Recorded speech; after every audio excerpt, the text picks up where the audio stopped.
စာသားကိုလူသို့မဟုတ်အရာဝတ္ထုတွေရဲ့နောက်ကွယ်မှာထားနေကိုလုံးမဲ့ဗီဒီယိုပေါ်မှာကြိုက်နှစ်သက်ရာစာသားတစ်ခုကိုရိုက်ထည့်လိုက်ပါ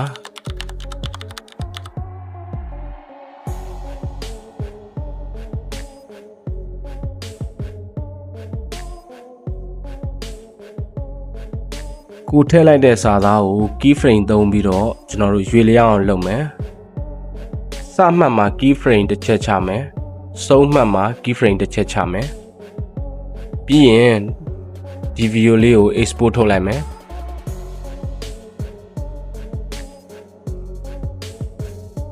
new project မှာစာပါတဲ့ဗီဒီယိုရဲ့စာမပါတဲ့ original ဗီဒီယိုကိုပြန်ပေါင်းထည့်မယ်ပြီးသွားရင်စာပါတဲ့ဗီဒီယိုကို overlay အနေနဲ့ပြောင်းလိုက်မယ်ပြီးရင် mask ထဲကိုဝင်ပြီး horizontal ကိုတစ်ချက်နှိပ်မယ်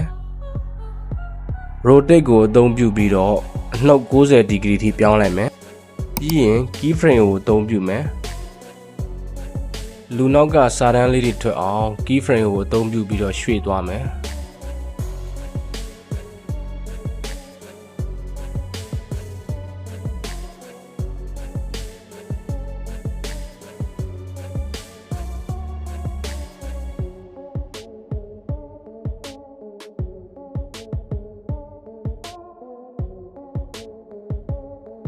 ဒါဆိုရင်လူနောက်ကစာတန်းထိုးတဲ့ဗီဒီယိုကပြီးသွားပြီဒါပေမဲ့လူနောက်ကစာတန်းထွက်တာပို့ပြီးတော့ကြည်လင်ပြတ်သွားအောင်နောက်တစ်ဆင့်ထပ်လုပ်မယ် new project ကိုထပ်ပေါင်းမယ်ပထမဦးဆုံးဘာမှမပါတဲ့ original video ထည့်မယ်ပြီးရင်အဲ့ဒီဗီဒီယို overlay အနေနဲ့ပြောင်းလိုက်မယ် overlay ပြောင်းပြီးသွားရင်ဆိုရင်အဲ့ဗီဒီယိုတစ်ချက်ထောက်ပြီးတော့ remove background နဲ့ကျွန်တော်တို့ remove background နဲ့ background ဖျောက်လိုက်မယ်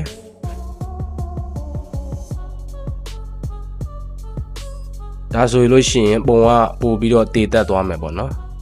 ကဲဒီလောက်ပါပဲ